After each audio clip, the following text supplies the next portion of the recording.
I'll call this meeting to order. It's a regularly scheduled meeting of the Transportation Public Works Committee. This day, November 29, 2016. I'm Councilman Reich. I'll be chairing today's committee, and I'm joined by my colleagues, Council members Yang, Glidden, Palmisano, Bender, and Gordon. Full complement of today's committee, and we'll proceed with today's agenda, which we have a full one, 21 items in total. I will go through the consent items. Any council member can pull them for further discussion at the end of that. Starting with item 1, Shingle Creek Watershed Management Commission appointments. The appointments are listed and there will be it's a 3-year term as described. Item 2 is the 2017 Downtown Minneapolis Transportation Management Organization grant agreements and a series of actions pertaining to that. Item 3 is the grant from the Minnesota Historical Society for conservation of the sculpture clock on Nicollet Mall. Item 4 is the change order to contract with Ram Construction Services ABC Parking Facilities Repair Project for the amounts listed. Item 5 is the amendment to agreement with the Minnesota Sports Facility Authority for public infrastructure improvements. Item 6 is the amendment to contract with Meyer Contract Incorporated for East 24th Street and Snelling Avenue paving project. Item 7 is the agreement with Cohen Partners for PV Plaza Historic Landscape Preservation and Architectural Services. Item 8 is the agreement with Minnesota Vikings Football Stadium LLC to evaluate the feasibility of a contraflow crossover between 3rd Street South and 4th Street South. Item 9 is the East Street Southeast Street Reconstruction and Street Lighting Projects, postponement of levy of the assessments to 2018. And there's a series of actions regarding that. Item 10 is the 18th Avenue Northeast Street Reconstruction from Monroe Street Northeast to Johnson Street project designation and parking restrictions.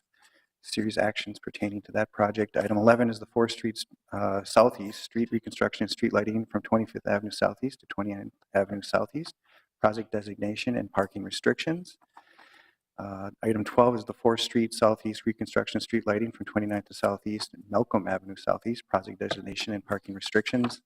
Item 13 is the Seward Bicycle Boulevards layout approval, grant acceptance, and cooperative agreement with Hennepin County.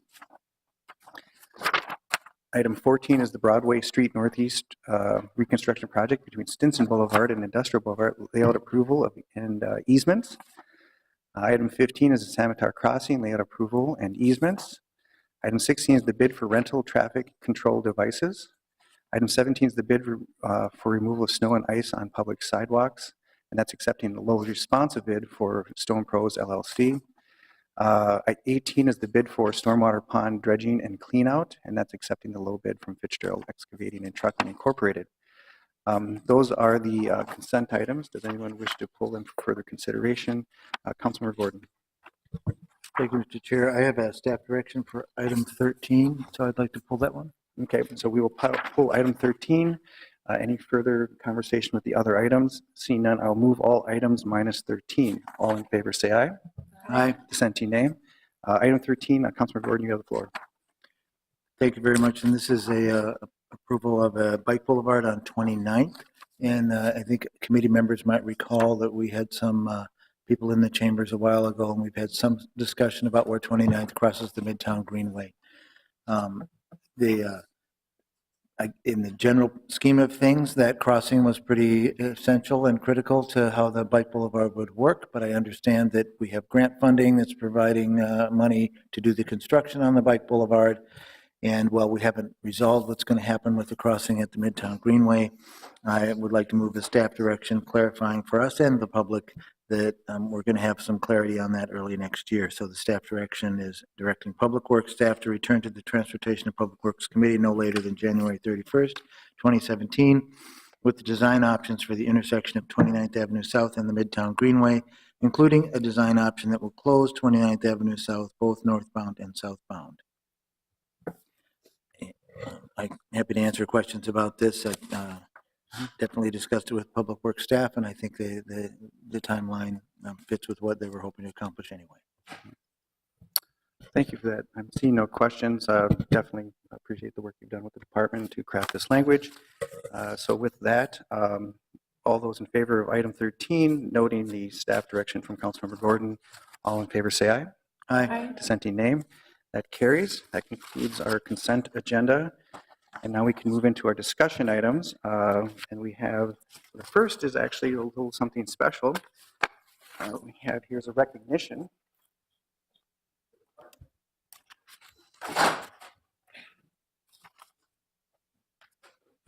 Mr. Chair, I'll have John Wirtjes introduce this as you're making your way around.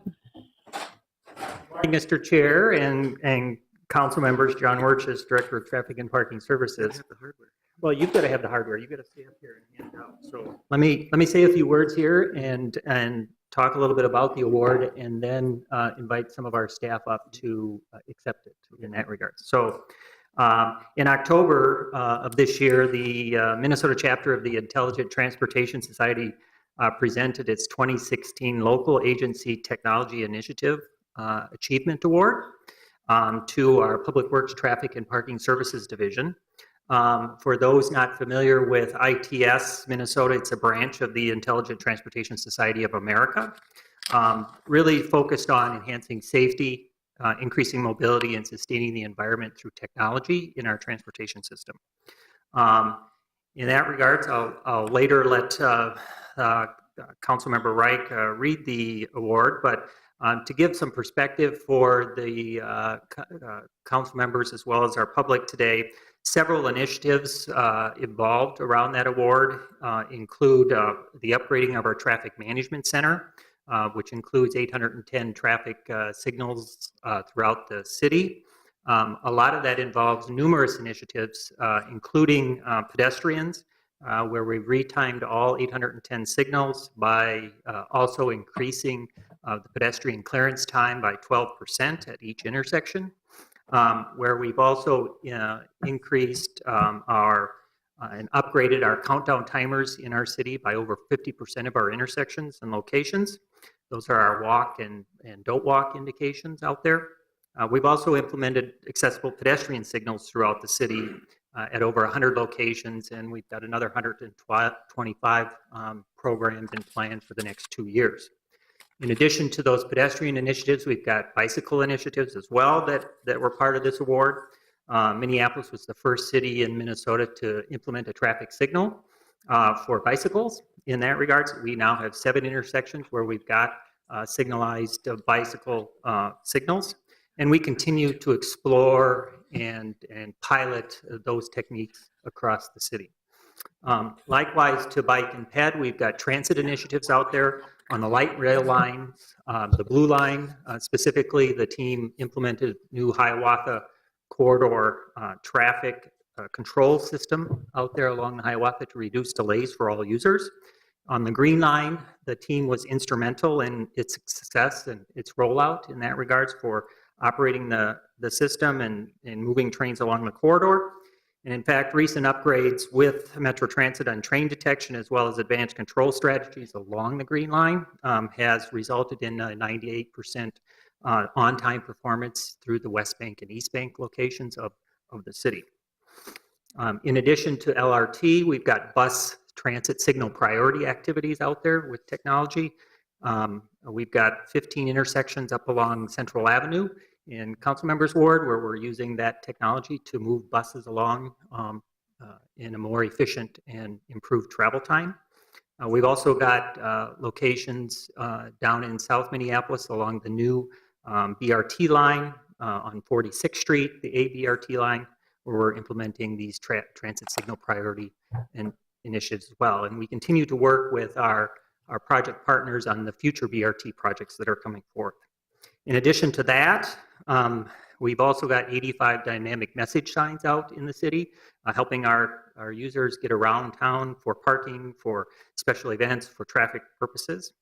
And there's also a numerous, as referenced in the award, kind of other ITS field devices. We've got video cameras out there, and we've got video detection devices out in the field to help us collect information, but also be our eyes on the street as we particularly use our resources, our staff resources effectively, as well as respond to emergencies and unplanned events.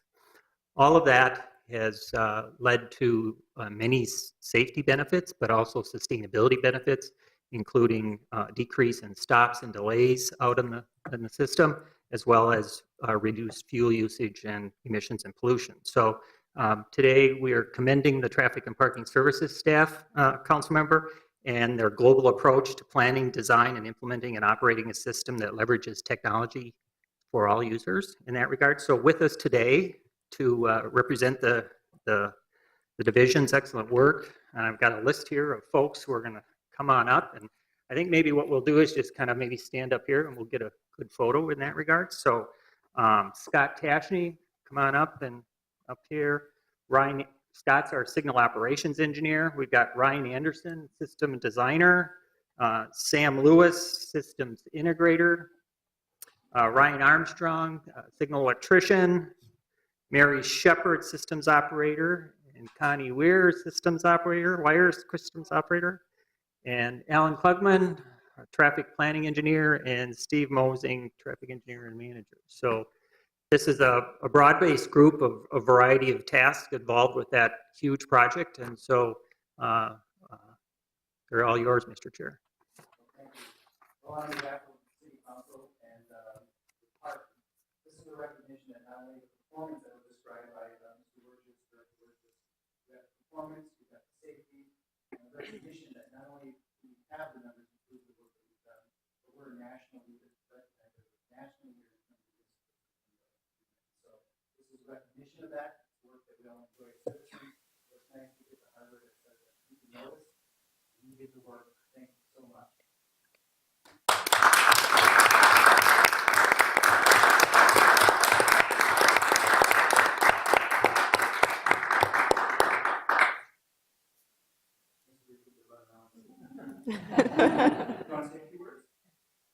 Well, I guess, for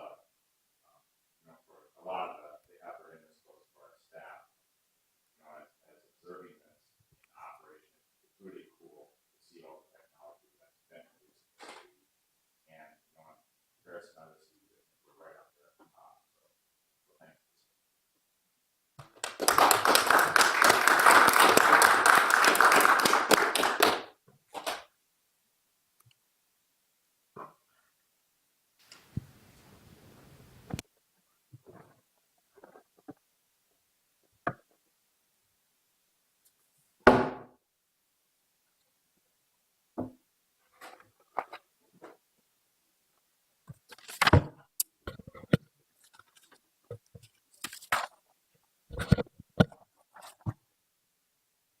Okay, well, thank you, committee, for taking the extra time to enjoy that recognition for the department's work.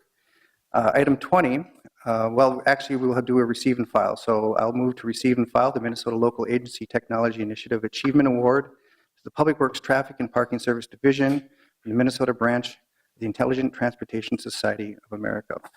Any further discussion? All in favor, say aye. Aye. Dissenting, nay. Right, that carries, and we will now go to item 20, the Glenwood Avenue North Reconstruction Project layout and approval. And this is a continuation from a previous meeting. Mr. Chair, I'll introduce Don Flaum from Public Works staff, as well as Christy Mortar from Hennepin County. Good morning. Morning, Mr. Chair and council members. We're here today to talk about the Glenwood Avenue North Reconstruction Project. And before I turn it over to Christy Mortar from Hennepin County, just a couple of brief remarks. This was a lengthy community process in getting to this point. We absolutely looked at the corridor from a pedestrian first perspective. We looked at our complete streets policy. We looked at the county's policy. And in meeting with the communities and looking at what their community values were, it was very clear that that was the top priority that we need to accommodate in this corridor. So as we look at the layout here, I want you to understand that we looked at it through that lens. Also, with the C-Line BRT coming through this alignment, for those who don't know, long-term Metro Transit has indicated that they would like to pursue Glenwood Avenue as the permanent route for the C-Line BRT. So that project is slated for beyond the LRT construction, which is in the 2020-2021 period. So long term, we wanted to make sure that this layout accommodated those future stops. So just to make it clear, in the interim, while Botno is being constructed, the C-Line will basically take advantage of Highway 55, but then long-term after that, we'll go to Glenwood Avenue. So very important to note that C-line is accommodated as part of this layout. And also wanted to recognize a lot of folks in the past couple of weeks, discussions with council members, Yang in particular, and Commissioner Higgins, to talk about how to make the best bike facility possible. Also want to recognize the Minneapolis Bike Coalition and the North Minneapolis Bike Advocacy Group for their input in this process. We always want to build the best possible product, and with that said, I will turn it over to Christy Mortar for more detail.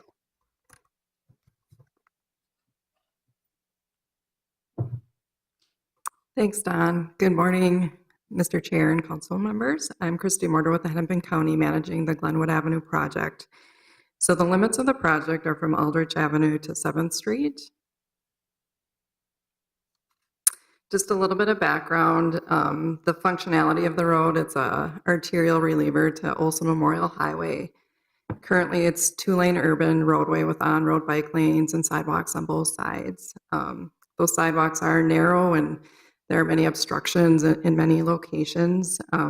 Posted speed limit is 30. Traffic volumes range from 8,000 to 2,400. The higher volumes actually more to the west. And as you head east into the downtown area, the volumes do drop a little bit. Bike volumes are in the 300 range, ped volumes in the 900 range, and there is a Met Transit bus route there currently and plans for the C-line in the future. So some of the needs and goals identified for this project were really, what can we do to improve the ped and bike facilities here and the connections that we're seeing with the Southwest Light Rail project. There's going to be a station in the vicinity.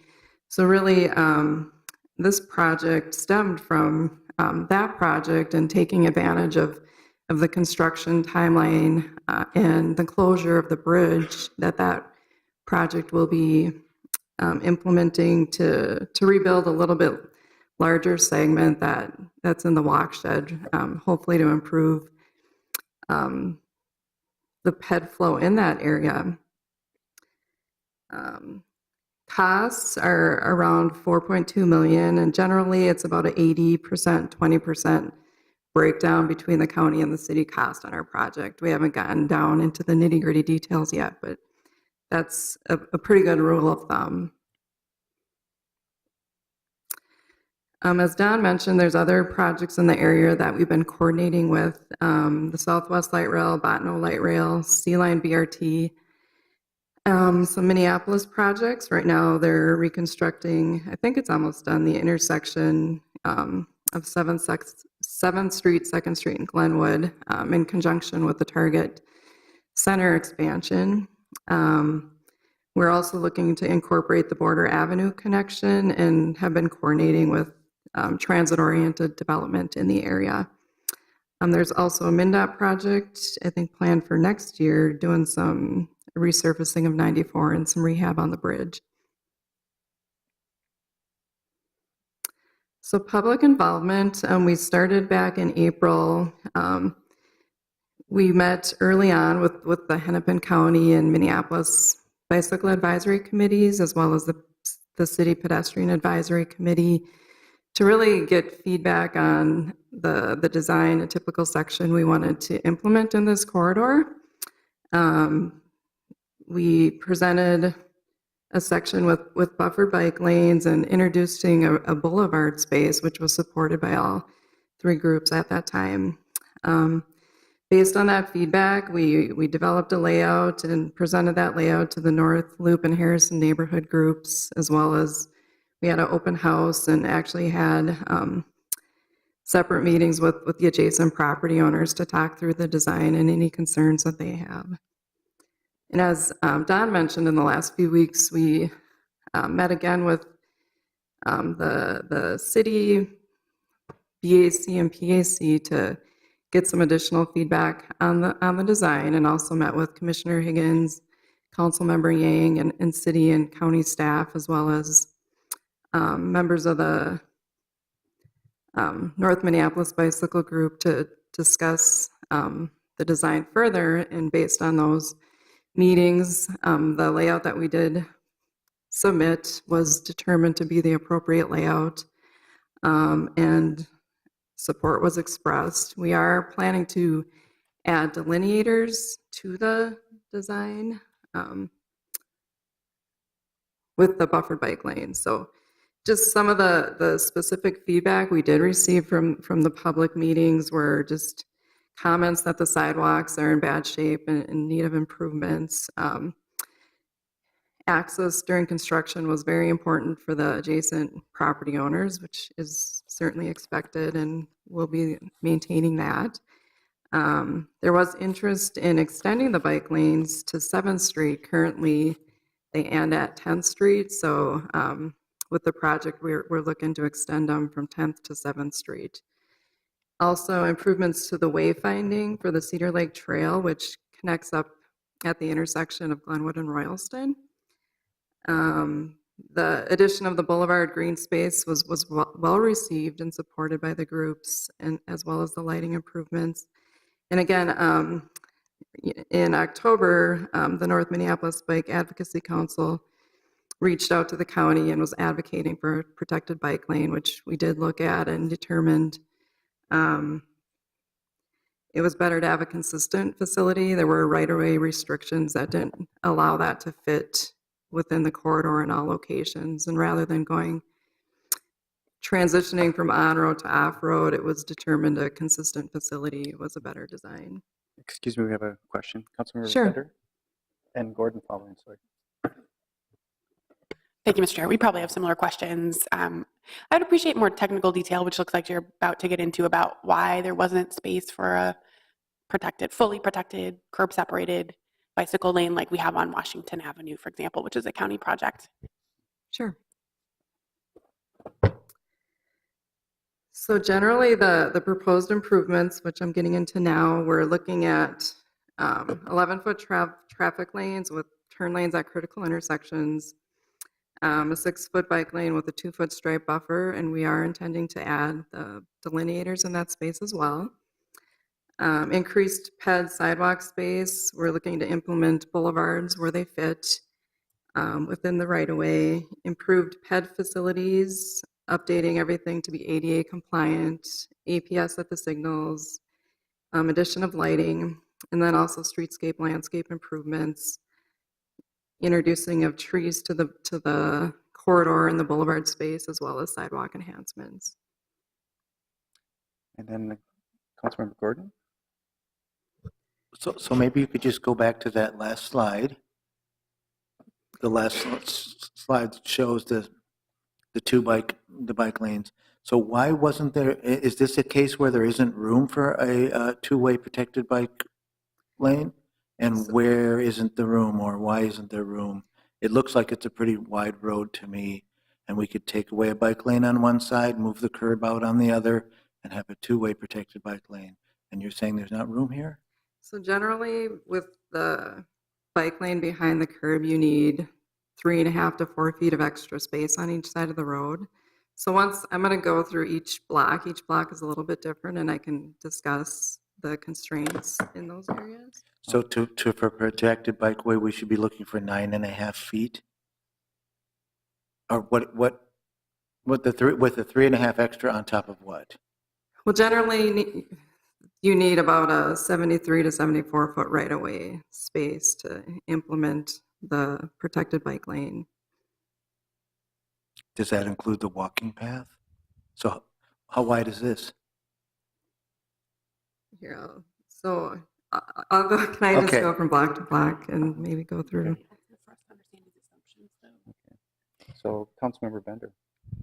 Thank you, Mr. Chair. It sounds like you're saying that there needs to be extra space for cars when there's a curb for the bike lane. Can you just confirm that that's what you're saying? You're talking about like a reaction distance or an extra curb space, which you're saying is approximately 7 extra feet in a right-of-way. That doesn't sound quite right to me, but I just want to confirm that. Well, that's what you're saying. so with the 11-foot bike lanes, we do need a 4-foot curb reaction space. So then with the buffered bike lane design, that space is actually accommodated with the bike lane, but when it's not there, you need that 4 foot for safety reasons. Do we typically have 4 feet on either side of a road that has 8,000 ADT in Minneapolis? I don't know if there's specific comments on Minneapolis for this, but. Mr. Chair, Councilmember Bender, would a protected bikeway fit in a volume of 8,000 ADT? Sure, it could, but there's a difference between first off, Glenwood Avenue is considered an arterial, and the interpretation that the county has given with respect to the MSA rules is that a 4-foot is needed in an arterial facility. So it's classified as an arterial. This is one of the more lower order arterials in the system, so it's a little bit of an anomaly in their system. Most of their facility or most of their corridors have ADTs much higher than 10,000, but this is their roadway, to be frank, and it's their call with respect to how they interpret the codes here. So, in a lot of city streets, we have exercised a 2-foot clear zone. So there is a difference between the practice that the city and the county have implemented in different types of corridors with similar volumes. Mr. Chair, if I may add to the discussion here, just for some clarity. Please. Over the last 2 weeks, the county has been working diligently with several different groups, advocacy groups, and our staff has been there to assist. It is our understanding that there are, and I'd like to answer the question that came up a little bit ago, there are 2 main reasons why the county feels all of the desired facilities will not fit together. 3 main reasons. One main reason is an emphasis on a quality pedestrian environment. Second reason is the existing county standards for how they construct their roadways using a reaction distance that we don't use in Minneapolis, which is why you see a difference between how Minneapolis streets are reassembled when they're reconstructed and how county streets are reassembled when they are reconstructed. And third is a lack of interest in acquiring property in order to make it all fit under the current county standards. This project represents the inherent trade-offs that transportation professionals face when evaluating any corridor. And the team over the last 2 weeks, I think they were grateful to have the time to discuss it further and have worked through each of the scenarios that are possible, and the result is what you are seeing today. Thank you. Councilmember Gordon, then Bender. So does Washington Avenue have this 4-foot reaction time for the protected bikeway? I'd have to look at the typical sections and get back to you on the design. How are these standards codified in the county's laws or standards? Well, for the county roads, we follow state aid standards we need to follow those standards to get funding for our roadways. And there's also purposes for those dimensions to provide a safe roadway for our users. I think it'd be helpful at some point to know the status of the state aid standards. I believe that they're about to be significantly changed.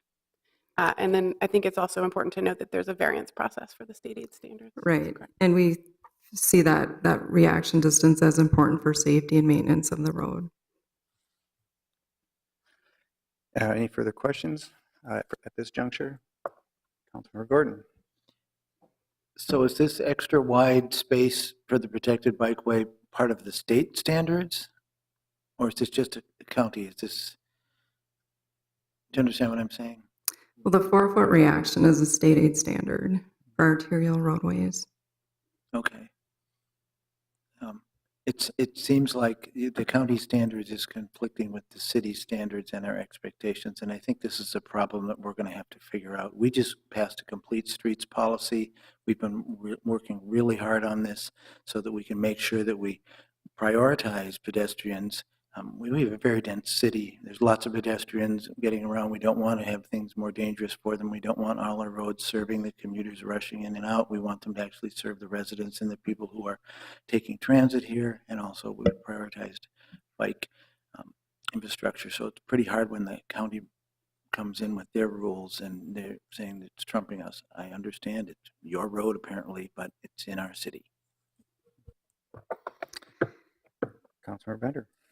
Thank you, Mr. Chair. I think just to kind of piggyback on that, our complete streets policy is very clear, and I appreciate highlighting the commitment to pedestrian safety, but I think it's a bit disingenuous to say that this plan prioritizes pedestrians, because what it's really doing is prioritizing car space with this reaction distance. So what you're saying is we don't have enough space to provide pedestrian safety, bicycle safety, and greening because of the assumptions that we're making about car space.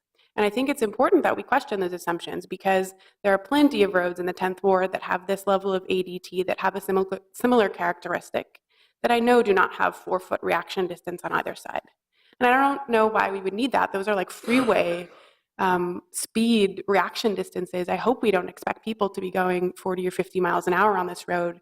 If we actually are prioritizing bicycle and pedestrian safety, that would be deadly speeds. And I believe the speed limit here would be something more like 30 miles an hour. So I'm not sure why this road is being designed for what seems like speeding car traffic.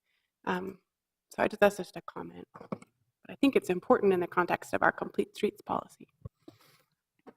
Okay. Well, thanks. So, we do have a complete streets policy as well at the county, and we certainly look at improvements to the ped and bike facilities foremost in these projects. So I want to go through each block. As mentioned, each block is a little bit different. So from Aldrich to West Lindell Avenue, currently there's parking on the north side that we're removing with this project. So the road does narrow by about 10 feet in this area. We're introducing a boulevard space on the south side for trees and lighting. On the north side, we are constrained. There is an encroachment of the building there, so we're not able to implement the grassy boulevard on that side. Between the West Lindale and East Lindale, there's not too much changing in this area. We're maintaining the left turn lanes. The road does shift a little bit to the south so we can balance the sidewalk space on both sides. We are looking to implement pedestrian scale lighting under the bridge, as well as some scoring and concrete sidewalk treatments in this area. Also, this is an area where we've identified C-Line BRT stops that will be continuing to coordinate with Metro Transit as we move forward with the design. So East Lindale to the southwest light rail project limits, which are depicted by the kind of the grayer shading. Here, the road does narrow by about 14 feet in the segment area. We are able to implement boulevards on both sides with an 8-foot sidewalk. Here we do keep the bike lane separate from the right turn lane to eastbound Lindale. And then also the Border Avenue connection is shown on this in the green colored shading. So then from the southwest LRT to the 394 bridge, here we're extending the median so that results in a right-in, right-out for the driveway to the north there. Here again, we keep the bike lane separate from the right turn lane and introduce a boulevard on the north side of the road. And then here again, there's some planned C-Line BRT stations at that intersection that would connect to the Southwest Light Rail Station up on Royalston. So we're also seeking your approval on pursuing a variance. So on the bridge that goes over 394, currently there's 2 traffic lanes and a bike lane. The traffic lanes are 12 feet, 11 feet, and a 5-foot bike lane. So all of those are fairly narrow. So to improve the bike facility there, we're looking to eliminate one of the traffic lanes and provide a buffered space, which would be 7 feet wide in that area. So to do that, we will need to seek a variance because they do require 2 traffic lanes on a one-way roadway.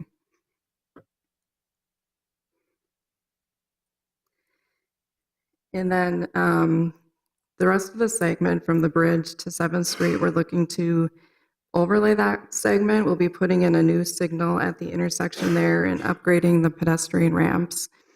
And there again, this is the area where there currently is not a bike facility between 10th and 7th. So with the design, we're proposing to eliminate a through traffic lane and provide a buffered bike lane in that segment. So project schedule moving forward, we're seeking layout approval from the city council today in December when the full council makes a decision. We'd look to move into detailed design once we did receive approval on the layout. And then we'd be preparing our stated variance packet early next year to present to them in the spring. Construction is anticipated to be in most likely 2019 to best coordinate with the Southwest Light Rail project. And we continue to coordinate with other projects in the area. I guess I'd just like to thank city staff and council members for taking time to really listen to the concerns of that we've been hearing about the design, and just thanks for your support with this project. Thank you. Any questions per the presentation? Comments? Seeing none. I believe we have an action before us. Councilor Bender. Thank you, Mr. Chair. Would the bollards be present in the wintertime? The intent would be to remove the bollards over the winter to provide proper removal of snow in both the traffic lanes and the bike lanes. Thank you.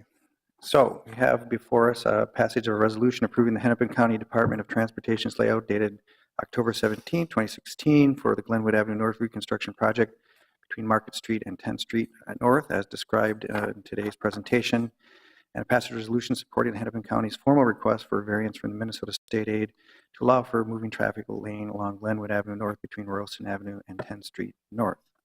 Any further discussion on those motions? Councilmember Bender. Thank you, Mr. Chair. I won't be supporting this today. I appreciate all the work that's gone into this, and I know that the community has been engaged a lot. This is a project that will last for at least 50 years. It's a reconstruction project, and I think we need to have the highest possible standards for all users on this road, on these kinds of road projects.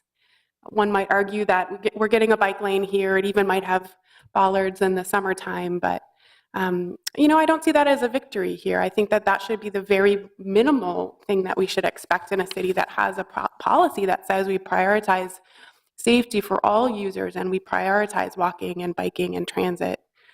Again, I think it's disingenuous to say that this project is prioritizing pedestrian safety, because it is in fact prioritizing standards for automobile space. And I think those assumptions are actually quite dangerous. They assume car speeds that I think we shouldn't accept on city streets in Minneapolis.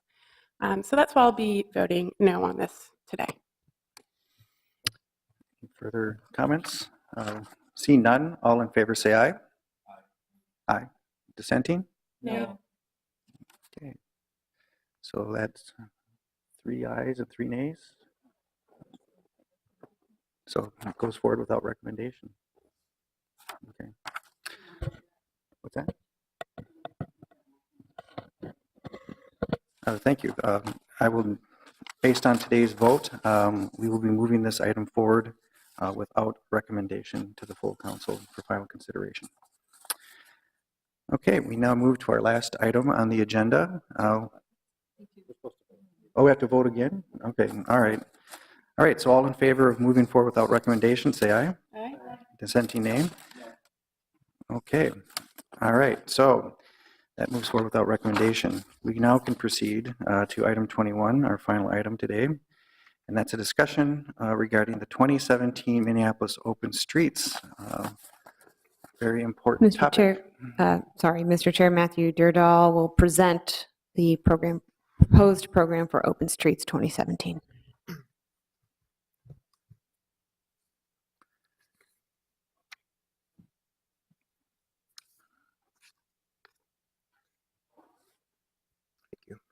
Good morning. Good morning, Mr. Chair, committee members. My name is Matthew Deardahl. I'm the Bicycle and Pedestrian Coordinator in the Planning and Programming Division of Public Works. Thank you for the opportunity to present on open streets today. The purpose of today's action is to approve the routes for the 2017 open streets season. Before I get into that, this is kind of an exciting time of the year for open streets. We had a very successful 2016 season, and so us and for sure the Minneapolis Bicycle Coalition is sort of basking in that glory in a way. But also we're doing a lot of work and have been doing a lot of work to get ready for the 2017 season. So we're excited to talk to you about sort of some process improvements for 2017 and then, of course, the routes themselves. Open Streets, as you know, is an initiative. It's a major initiative in Minneapolis, which is made up of a series of one-day events throughout the year. And the idea is that we close major urban corridors in the city that tend to maybe serve motorized vehicles more than other modes. And they occur on major business and commercial corridors. And we close down the street for typically a 6-hour time period between 11 and 5 on a Saturday or a Sunday, and then open it up to everybody else. And I'm sure a lot of people in this room have been to open streets, but there's a lot of really great programming that goes on. We celebrate the community and it's great diversity. And then also there's just a lot of different things going on. There's yoga in the street, there's bands playing, just a lot of fun things. It continues to be very popular. We see our numbers, our estimated numbers, continuing to go up. 2016 is about the highest on record so far, with 81,000 people participating. So in December of 2015, we came before Transportation and Public Works Committee, and a resolution was passed clarifying that Minneapolis, the city, hosts the events, hosts open street events. And in that discussion, we heard you ask us for a few process improvements. And those two process improvements was a call for Open Streets Organizer, which we did. We brought that as an action in August. We selected the Minneapolis Bicycle Coalition as the organizer. And then the other one was an application process for routes and for hosts. And so we've been working on that quite a bit lately. And so we just wanted to let you know that we heard you say some of those requests for improvements, and that we're bringing those back today.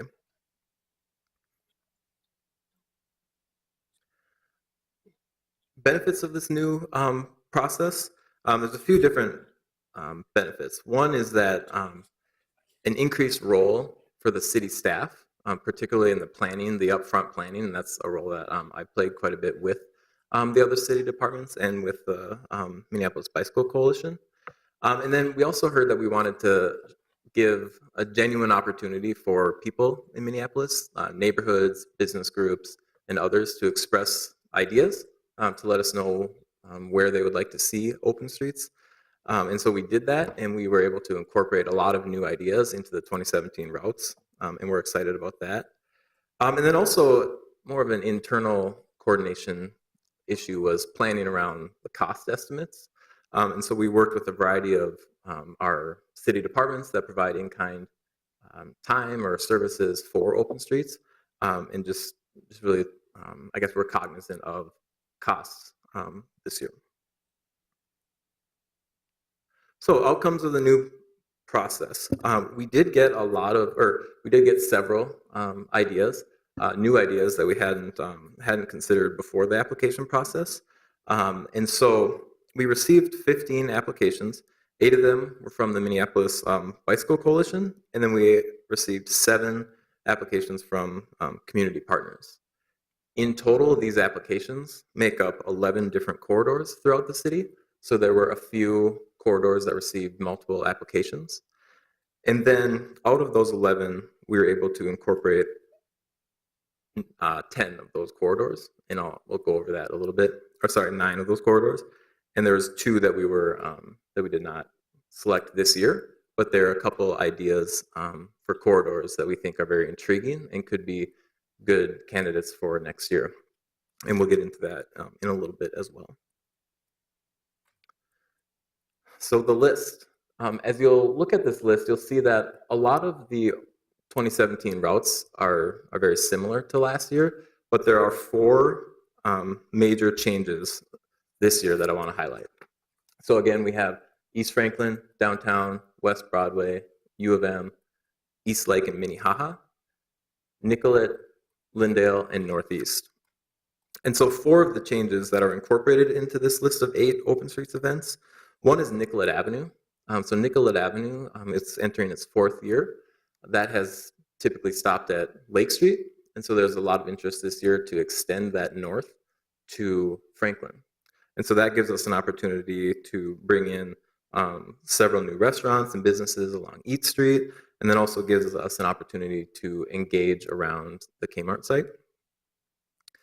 The other change, or the second change, was a Lyndale extension. So Lyndale is being extended down to 54th due to some significant interest, particularly from the Kenny neighborhood. So that was an application that we received and worked with those partners to include that extension. The third one is the Northeast route. So the Northeast route, as we'll show in a minute, we'll show all these routes. The extension is down 5th Street to the Hennepin First area, which brings in a whole bunch of new businesses. Lake Street is the final one. Lake Street has been a very popular event, and we were very interested in keeping that one. Minnehaha Avenue also expressed interest, and we got 3 applications from local businesses and then a business group in that area. And we were very intrigued when we met with the local applicants. There's tremendous passion for open streets. There's a lot of interest in bringing people back to Minnehaha Avenue since it was reconstructed. And that enthusiasm for open streets was very contagious. And so we wanted to find a way to incorporate that into open streets. And we ended up combining that with East Lake. And we're very excited to see how that works. So those were the 4 main changes. Now I'm just going to quick go into each of the routes.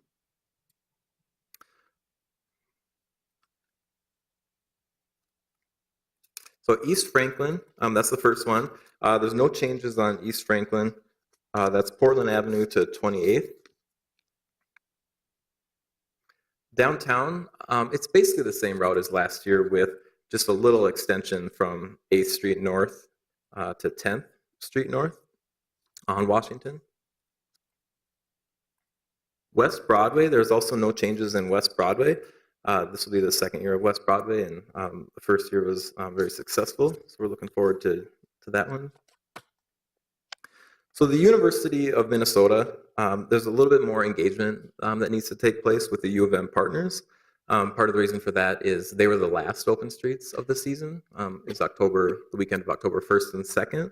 And so some of the partners, I think, needed to just take a deep breath before diving right into the 2017 planning. But we're eager to finalize the details of the university. And you'll see that it's a slightly different route than last year. There's just a few details that we're working out. You'll note on the map there's a dashed line on Washington Avenue on the campus. That's just because we need further clarification from Metro Transit, the U of M, and the fire department on that piece of it. So East Lake, Minnehaha, again, we changed this route a little bit to incorporate the Minnehaha route. So we're very excited for that.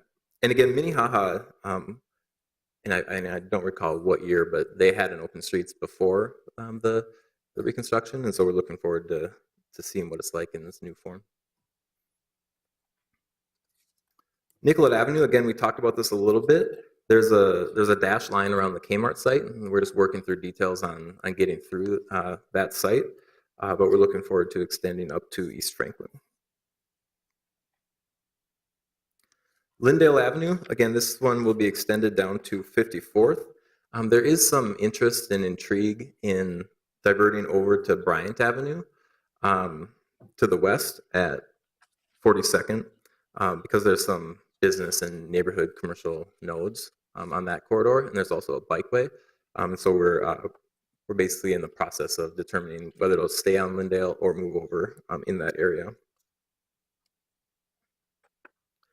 And then northeast, you can see the route here. There's just a couple changes, and this is one of 3 that is extending. The first part is up north to 26th Avenue, and then also we're planning on extending down the 5th Street Bikeway to Hennepin Avenue. And so that's it for the routes. We are very happy about the 2017 list of routes. I think it's going to be a great season. There's a couple next steps. I guess the first is we don't have dates for these events yet, so we anticipate bringing dates for each of these back in the first quarter of 2017. And then also just sort of a standard next step is continuing coordination on the route details and planning committees for each of the routes. Further coordination with the city staff that assist in permitting and putting on the event, and then working with Metro Transit and other partners. With that, I'll open for questions. Well, I'm glad you included in your presentation the preamble that reminds us that we made some significant shifts in terms of how the city participates and how we partner, the structural changes, the procedural changes, and to kind of give us an update on how that worked the first time around and how we're moving forward. So I'm glad for that preamble so we don't lose sight of the changes that we made. And I think the capacity that we've been building up jointly to enhance what's already a incredibly celebrated set of activities in our city. So it's become an asset unto itself. And I think we positioned ourselves well to manage and grow our asset in this sort of celebrated series of events. So thank you for your presentation, including that preamble. Thank you, Mr. Chair. And if I may, one more thing. Colin from Alta Planning and Design is in the room, and they've helped us with some of these process improvements this year, and I just want to thank them for their help. And then also Ethan Foley, Executive Director of the Minneapolis Bicycle Coalition. This was a tremendous effort from Minneapolis Bicycle Coalition as well, because they had to put on the 8 events as well as help us with these process improvements. No small task. All right. Councilmember Gordon.